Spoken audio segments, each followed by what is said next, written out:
देखो बच्चों, carbon code के रेजिस्टेंस वाले एग्जाम्पल को ही हम अगर आगे बढ़ाते हैं, उसी कार्बन कोड के कलर कोड देख के उसकी वैल्यू पता लगाना, तो हम एक क्वेश्चन हम कर चुके थे, मैं आपको समझा चुका था। अब अगर यहाँ कलर दे रखे थे और फिर हमसे कोड पूछा था, हमने निकाला।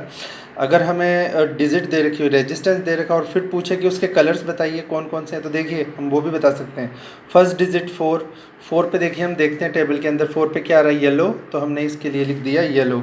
ठीक है, 5 पे क्या आ रहा है, 5 पे हमने देखा, देखो बच्चों ग्रीन आ रहा है, तो हमने यहाँ पे लिख दिया ग्रीन। फिर आ रहा है मल्टीप्लायर आता है तीसरी डिजिट में, तीसरी जगह पे जो बैंड आता है, तो उसकी पावर 6 दिख रही है हमें, 6। 6 पे क्या आता है, देखिए बच्चों 6 पे हम देख रहे हैं ब्लू आता है, तो हमने यहाँ पे क्या लिख दिया, ब्लू। और प्लस माइनस 10% ये टॉलरेंस किसकी है, सिल्वर की, तो हमने क्या लिखा है यहाँ पे, सिल्वर। तो हम कलर कोड देख के रेजिस्टेंस की वैल्यू निकाल सकते हैं और रेजिस्टेंस को देख के कलर कोड इसमें निकाल सकते हैं। ठीक है, नेक्स्ट पार्ट में हम देखते हैं कि effect of temperature on resistance and resistivity, क्या इफेक्ट होता है। तो देखो बच्चों, ये एक्चुअली ये फॉर्मूला हमें ध्यान रखना है। ठीक है, ये फॉर्मूला हमको अच्छे से याद रखना है, क्योंकि इसमें इस फॉर्मूला की डेरिवेशन हमारे सिलेबस में गिवन नहीं है, डायरेक्ट फार्मूला ही दे रखा है, और इस पे बेस न्यूमेरिकल कई बार पूछ लिए जाते हैं एग्ज़ाम में, तो ये आपको याद करना है फार्मूला कैसे डिराइव हुआ, वो डिटेल्स हमारी बुक में नहीं है।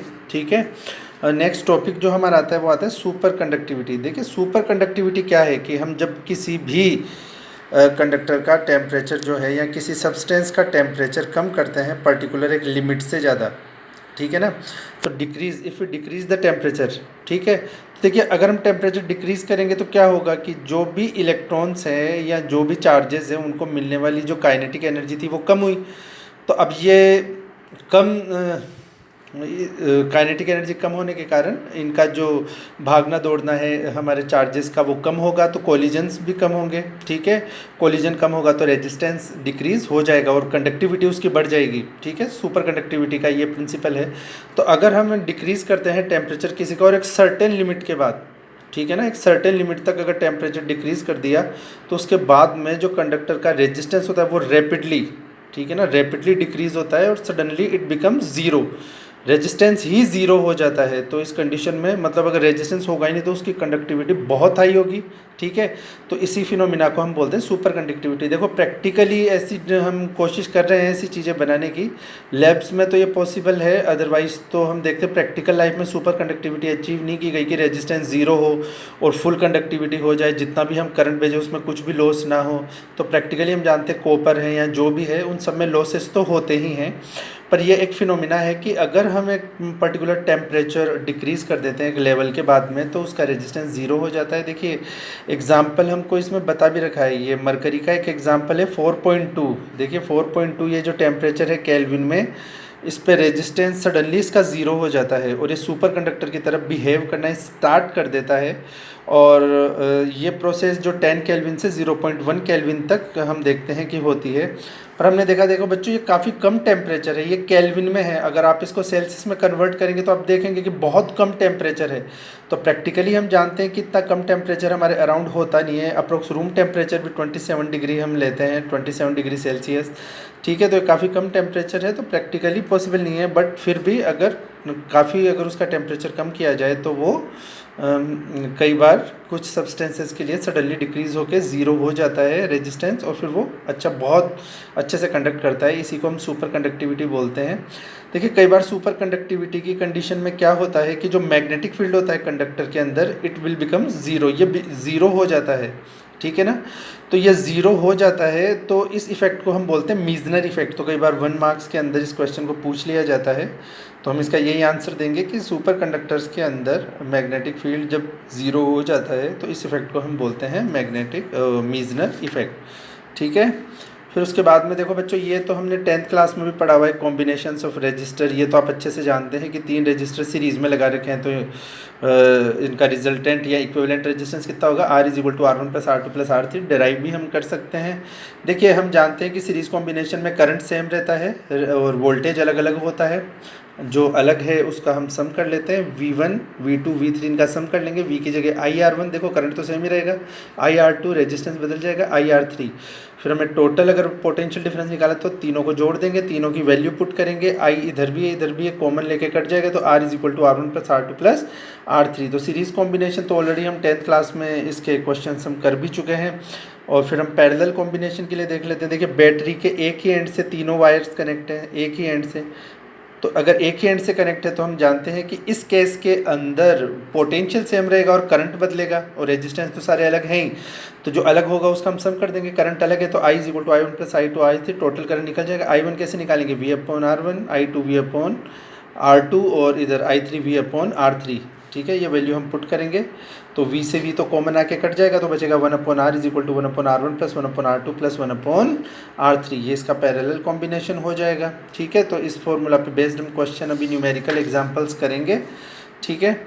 और फिर देखो हम देखते हैं कि ये जो सेल है, देखिए सेल बेसिकली केमिस्ट्री में आप डिटेल से पढ़ेंगे, और ये आपके आएगा टॉपिक, तो उसमें मैं थोड़ा बहुत जो फिजिक्स के पर्सपेक्टिव से आपको इसको थोड़ा बता देता हूँ कि जो सेल है इसमें दो इलेक्ट्रोड्स होंगे, एनोड और कैथोड, ठीक है ना, और ये किसी इलेक्ट्रोलाइट सॉल्यूशन के अंदर होंगे। ये तो देखिए बेसिकली हम लैब में भी बनाएंगे। ये नेगेटिव रोड जो कैथोड है जिंक रोड लेते हैं, पॉजिटिव में कार्बन रोड, और मैं लैब में आपको ये दिखाऊंगा भी जब हम लैब में जाएंगे। तो ये इलेक्ट्रोलाइट सॉल्यूशन से रिएक्शन करते हैं, ठीक है। अब सपोज इसने एनोड ने कुछ रिएक्शन की, तो इसने यहाँ से इलेक्ट्रॉन जनरेट किए, वो इलेक्ट्रॉन्स इधर की तरफ बढ़े, यहाँ से इलेक्ट्रॉन्स की सप्लाई हुई, ठीक है। तो इलेक्ट्रॉन्स की सप्लाई जिधर हो रही है उसके अपोजिट डायरेक्शन में हम करंट को मानते हैं, तो करंट इस डायरेक्शन में आएगा। देखिए यहाँ पे क्या होगा कि पोटेंशियल डिफरेंस थोड़ा डिक्रीज़ होगा, क्योंकि इलेक्ट्रॉन्स यहाँ से फ्लो कर चुके हैं, यहाँ पे ये रिएक्शन कर रहा है लगातार, तो यहाँ पे पोटेंशियल डिफरेंस ज़्यादा है। फिर इलेक्ट्रॉन्स इधर बढ़ जाएंगे, इलेक्ट्रॉन्स इधर जाएंगे, ठीक है, तो अपोजिट डायरेक्शन में जस्ट करंट आ जाएगा।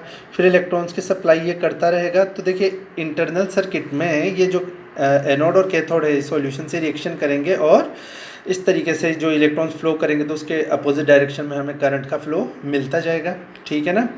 तो ये सेल का वर्किंग होता है, और ये हम लैब में अच्छे से देखेंगे भी जब हम डिटेल में जाएंगे। केमिस्ट्री में भी आपके ये टॉपिक आएगा जब आप पढ़ेंगे इसको, ठीक है।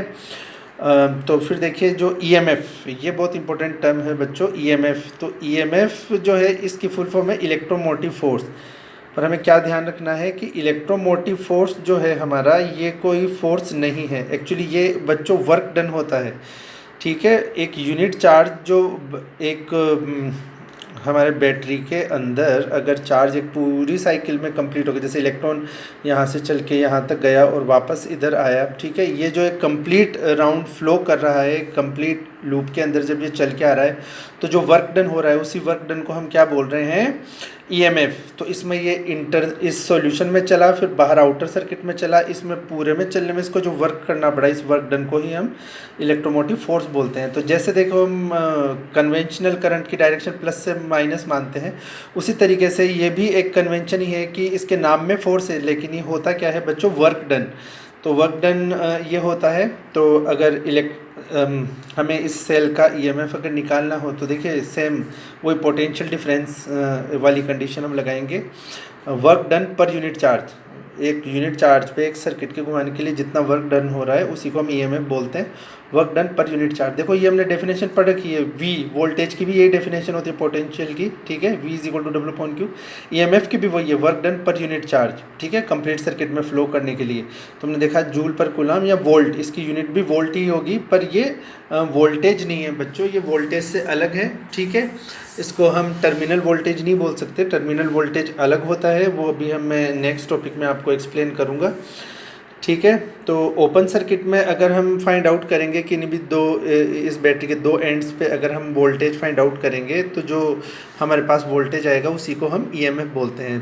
पर कब, ओपन सर्किट के अंदर, जब सर्किट हमारा अभी तक क्लोज नहीं है, ठीक है। इंटरनल रेजिस्टेंस ऑफ सेल, देखो बच्चों इंटरनल रेजिस्टेंस क्या होता है कि अगर कोई चार्ज यहाँ से यहाँ या यहाँ से यहाँ मूव करेगा तो इस सॉल्यूशन में और भी आयंस है जिनसे उसका कोलिजन होगा, ठीक है ना। तो इस कोलिजन की वजह से जो इसको रेजिस्टेंस फील होगा, इस इंटरप्शन की वजह से, इसी को हम बोलते हैं इंटरनल रेजिस्टेंस। ये किस किस चीज़ पे डिपेंड करता है, ये कंसंट्रेशन क्या है सॉल्यूशन की, करंट पे, दो जो एनोड और कैथोड है उनके बीच की डिस्टेंस पे डिपेंड करता है, एरिया प्लेट्स का कैथोड और एनोड का कितना है, और टेम्परेचर पे डिपेंड करता है, ठीक है। स्मॉल आर से इसको रिप्रेजेंट करते हैं।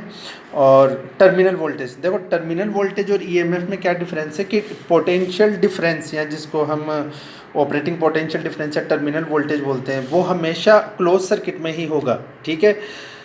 क्लोज सर्किट में ही किसी भी, देखिए क्लोज सर्किट के अंदर सर्किट के किन्हीं भी दो पॉइंट्स के बीच में अगर मैं वोल्ट मीटर लगा के वोल्टेज मेजर कर रहा हूँ तो वो क्या है, टर्मिनल पोटेंशियल डिफरेंस, ठीक है। इसके लिए सर्किट का क्लोज होना जरूरी है, क्योंकि अगर सर्किट ओपन हुआ तो उसमें से करंट ही फ्लो नहीं होगा, और V is equal to I R, अगर I ज़ीरो हो गया तो वोल्टेज ज़ीरो हो जाएगा, ठीक है। तो ये कभी भी ओपन सर्किट में हम V कैलकुलेट नहीं कर सकते, इसलिए इसको देखो अलग सिंबल से दिखाया है EMF को, और इसको तो हम V से दिखाते ही हैं, ठीक है।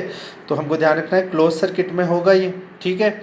और क्लोज सर्किट में सर्किट के किन्हीं भी दो किनारों पे अगर हम पोटेंशियल डिफरेंस निकालते हैं तो उसी को हम टर्मिनल पोटेंशियल डिफरेंस बोलते हैं, ठीक है बच्चों। अब हम रिलेशन निकाल लेते हैं कि टर्मिनल पोटेंशियल डिफरेंस, ईएमएफ और इंटरनल रेजिस्टेंस, जो तीन टर्म्स हमने पढ़ी, इनमें रिलेशन क्या है। देखिए जो वर्क डन होगा चार्ज को उस सर्किट में घूम के आने में, तो वो हमने क्या देखा, W is equal to V into Q होता है, पोटेंशियल वाले चैप्टर में हमने पढ़ा था।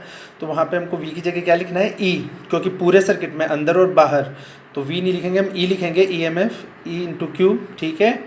और फिर हमने देखा कि Q की जगह हम क्या पुट कर सकते हैं, I इंटू टी, ये हमारी बेसिक डेफिनेशन होती है चार्ज की या करंट की, I is equal to Q upon T, ठीक है। तो W में हमने Q की जगह वैल्यू पुट कर दी, तो ये I इंटू टी, और E एज इट इज़ ये जो था ये हमारा लिखा हुआ था। एक्सटर्नल सर्किट में बच्चों जब हम कैलकुलेट करेंगे तो इस E की जगह हमें क्या लिखना पड़ेगा, V, ठीक है। टर्मिनल वोल्टेज, वो EMF नहीं होगा आउटर सर्किट में, तो हो गया VIT, ठीक है। अब सेल के जो अंदर है, ठीक है, सेल के अंदर जो हमारा वर्क डन है इनसाइड द सेल, वो कितना होगा, V इंटू आई इंटू टी, और V की जगह हम क्या लिख सकते हैं, IR, ठीक है। तो अगर V की जगह हम IR लिखेंगे, R कौन सा, स्मॉल r, सेल के अंदर इंटरनल रेजिस्टेंस, तो I से मल्टीप्लाई होकर I स्क्वायर हो जाएगा, और स्मॉल r के साथ में T लिखा हुआ है। एनर्जी कंजर्वेशन के रूल से हम क्या जानते हैं कि W जो टोटल वर्क होगा वो एक्सटर्नल सर्किट में कितना वर्क हुआ और इंटरनल सर्किट में कितना वर्क हुआ, दोनों को सम कर देंगे तो टोटल वर्क आ जाना चाहिए हमारा एनर्जी कंजर्वेशन से। एक्सटर्नल में जो हमने VIT निकाला था लिख दिया, इंटरनल में I स्क्वायर RT निकाला था लिख दिया, और इधर जो सबसे पहले हमने निकाला था EIT एज इट इज़ लिखा हुआ है।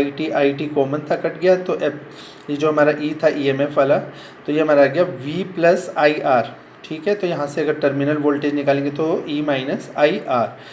तो देखो बच्चों यहाँ पे ये रिलेशन आ गया, टर्मिनल वोल्टेज, EMF जो भी हम जानते हैं EMF, और ये जो इंटरनल रेजिस्टेंस स्मॉल r, इन तीनों के बीच में रिलेशन आ गया।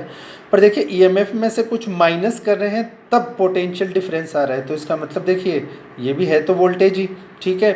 कंप्लीट सर्किट में जो वर्क डन हमारा, अब ये इसमें से कुछ माइनस करेंगे EMF में से तब टर्मिनल वोल्टेज आएगा। इसका मतलब टर्मिनल वोल्टेज जो है हमारा वो हमेशा EMF से कम ही होगा, ठीक है।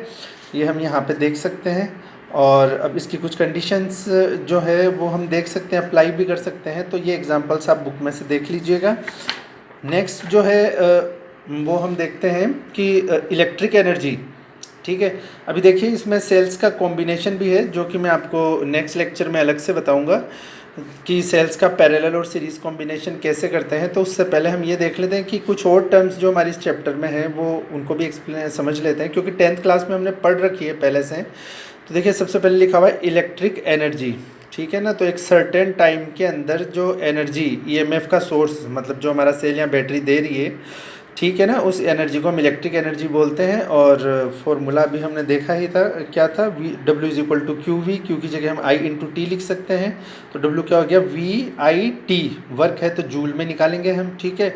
ओम्स लॉ से V की जगह क्या लिख सकते हैं, IR, तो यहाँ पे हमने IR लिखा तो I स्क्वायर RT हो जाएगा। देखो बच्चों I स्क्वायर RT, ये वर्क डन हो गया, ठीक है। और अगर यहाँ पे हम I की वैल्यू पुट कर दें, ठीक है ना, I क्या होता है V अपॉन R, तो अगर पुट करेंगे V square upon R square, तो R से R कट जाएगा, तो हमारा बचेगा V square upon R into T. ये भी एक इसका फॉर्मूला का दूसरा फॉर्म आ गया, ठीक है। कैलोरी में अगर कन्वर्ट करना है तो 4.18 से इसको डिवाइड हम कर देंगे, और 1 किलोवाट आर जो हमारे घरों में यूनिट होती है जिसको हम किलोवाट आर बोलते हैं, तो उसमें 3.6 इंटू 10 की पावर 6 जूल होते हैं, वो भी हम निकाल सकते हैं। देखो किलो का 10 की पावर 3, ठीक है ना। और वॉट और आर के लिए हम 3600 लिख सकते हैं, ठीक है ना, 3600 सेकेंड्स, ये वैल्यूज़ यहाँ पुट करेंगे तो जूल में कन्वर्ट हो जाएगा। ठीक है, इलेक्ट्रिक पावर तो हम जानते हैं the rate of loss of energy in electric circuit. ठीक है, तो एक जो लॉस होता है एनर्जी का इलेक्ट्रिक सर्किट के अंदर, ठीक है, उसी को हम बोलते हैं इलेक्ट्रिक पावर। तो देखो बच्चों, इसमें पावर का फॉर्मूला जो बेसिकली हमने पढ़ा हुआ है वर्क अपॉन टाइम, तो ऑलरेडी यहाँ पे लिखा हुआ है P = W upon T. W की जगह हमने निकाला था VIT। ठीक है ना, इसको T से अगर हम डिवाइड करेंगे तो T से T कट जाएगा, तो जो हमारा पावर है वो क्या आ जाएगा, V × I। तो पावर का फॉर्मूला आ गया हमारा V × I। अगर V की जगह IR लिखेंगे हम, ठीक है ना, या I की वैल्यू V अपॉन R, जो कि इस फॉर्मूला में हम पुट कर देंगे V अपॉन R, तो ये V² अपॉन R। ठीक है, ऐसे कन्वर्ट हो जाएगा हमारा फॉर्मूला V² अपॉन R। और अगर IR लिखेंगे तो I² × R। ठीक है ना, तो ये हमारा पावर का फॉर्मूला। यूनिट हम जानते हैं वॉट होती है, जूल पर सेकंड, और कुछ यूनिट जो हमको कन्वर्जन में काम आएगी कि 1 हॉर्स पावर में कितने वॉट होते हैं, 746 वॉट। ठीक है, तो इसमें हमको इतना ही डिस्कस करना था। That's it for now.